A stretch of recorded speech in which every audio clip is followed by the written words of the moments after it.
Bukankah kita berpikir seharusnya mereka juga bergumul dengan guru mereka? Dalam dunia filsafat, saudara, ada istilah das Sollen dan das Sein.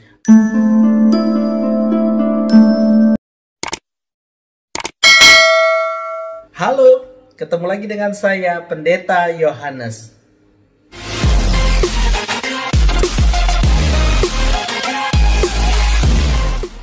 Ya, sebelum kita membaca dan merenungkan firman Tuhan, mari kita dengarkan satu pujian yang akan memberkati kita. All to Jesus I surrender, all to Him I freely give. I will ever love and trust Him, in His presence daily live. All to Jesus I surrender, humbly at His feet I bow. Worldly pleasures all forsaken, take me, Jesus, take me now. All I am, I give it back to you. Every breath, every step, oh, I surrender all.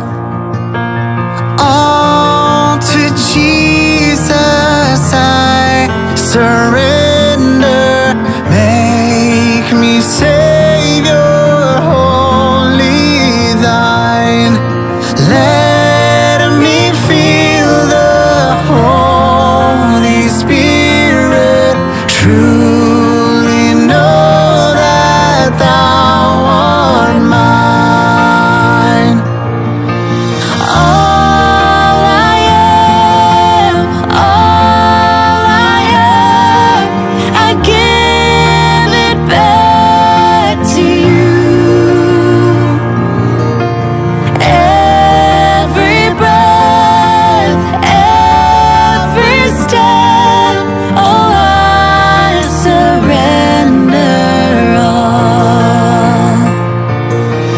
I surrender all. I surrender all to Thee, my blessed Savior. I surrender all. All I am, all I have, I give it back to you.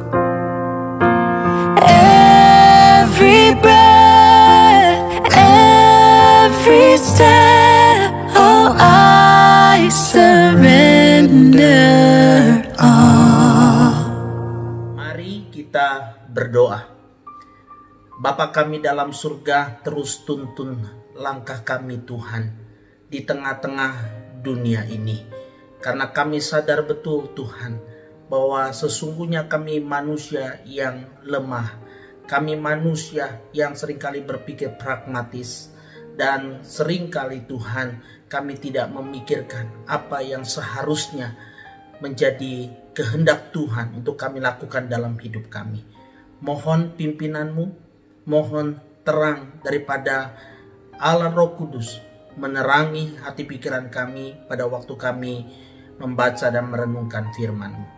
Demi nama Tuhan Yesus kami berdoa. Amin. Saudara, pembacaan kita hari ini diambil dari Injil Matius pasalnya yang ke-26.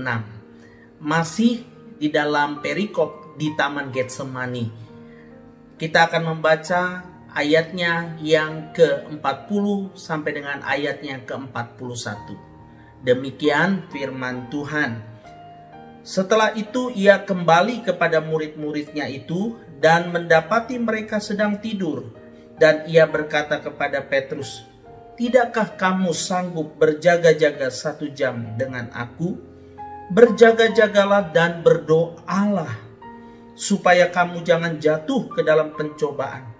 Roh memang penurut, tetapi daging lemah." Saudara, melalui kebenaran firman Tuhan yang kita baca hari ini, saya diingatkan Tuhan untuk lebih lagi serius memikirkan, merenungkan firman Tuhan, peka dengan kehendak Tuhan, supaya saya juga dapat dengan serius menjalani hidup ini di dalam tuntunan akan firman-Nya. Nah, saudara-saudara yang dikasih dalam Tuhan, kalau kita kembali pada peristiwa di Taman Getsemani, ada 2 peristiwa dengan latar belakang yang sama. Maksud saya begini, saudara.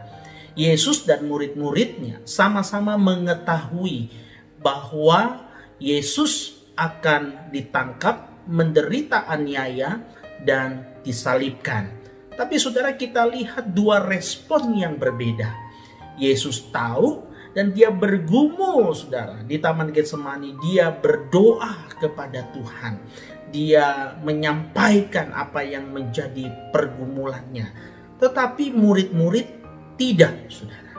Mereka tertidur ketika Yesus sedang berdoa dan bergumul. Nah, saudara-saudara dikasih dalam Tuhan, sekalipun murid-murid bukanlah orang yang akan mengalami penderitaan aniaya dan disalibkan, tetapi bukankah kita berpikir seharusnya mereka juga bergumul dengan guru mereka, saudara? Nah, saudara-saudara dikasih dalam Tuhan, disitulah saudara kita melihat ketika Yesus menghampiri mereka dan menemukan mereka tertidur, dia berkata kepada mereka, "Tidak sanggupkah engkau berjaga-jaga dan berdoa bersama aku 1 jam saja?"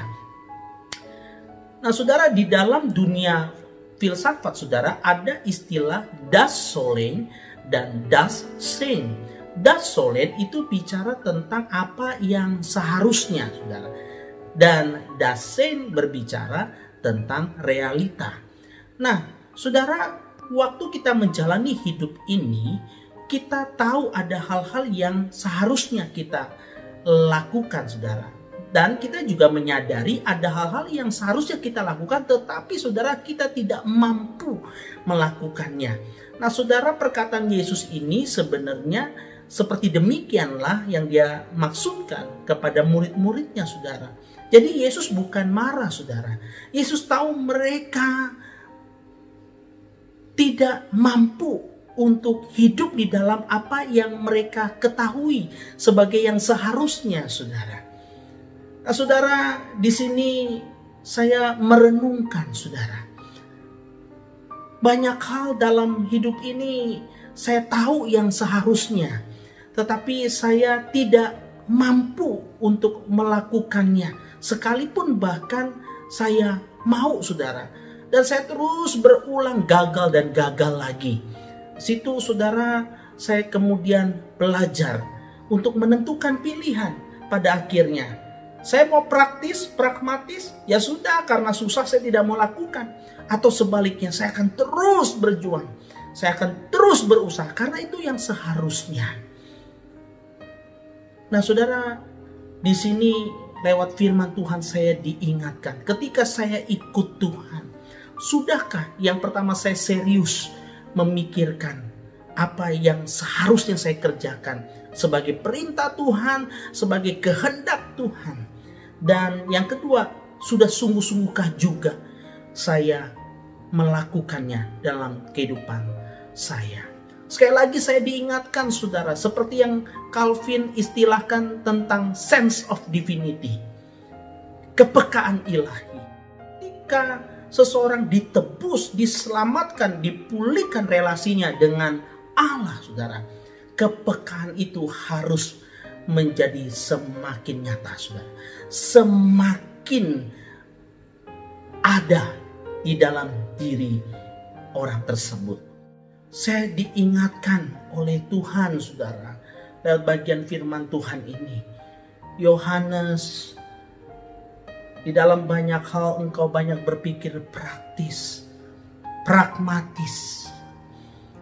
Engkau tidak mau sungguh-sungguh memikirkan apa yang Allah kehendaki dalam hidupmu.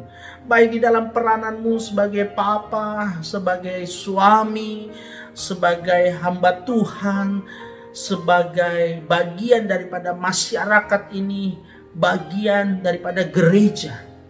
Ada banyak hal engkau kurang memikirkan akan kehendak Allah di dalam segala tugas perananmu itu. Oleh karena itu, saudara, lewat kebenaran firman Tuhan ini, saya sungguh bersyukur kepada Tuhan karena Tuhan ingatkan saya kembali untuk serius pikirkan apa yang menjadi kehendak Allah. Saudara, demikianlah apa yang saya dapat dari perenungan bacaan hari ini, saudara. Bagaimana dengan saudara-saudara sekalian? Mari saudara berbagi, saudara. Silakan saudara sampaikan apa yang saudara dapat di kolom komentar di bawah. Kiranya apa yang saudara sharingkan boleh menjadi berkat bagi kita sekalian. Amin. Mari kita berdoa untuk mengakhiri perenungan hari ini. Bapa di dalam surga, berikan saya kepekaan senantiasa tiap hari, Tuhan, untuk mengerti kehendak-Mu di dalam segala peran, tugas, tanggung jawab saya. Dalam setiap keputusan-keputusan yang saya harus ambil di dalam hidup ini. Kuatkan hamba, Tuhan. Tolong hamba dalam segala hal. Dan hamba terus berdoa, Tuhan, untuk setiap saudara-saudara yang mendengarkan akan firman ini.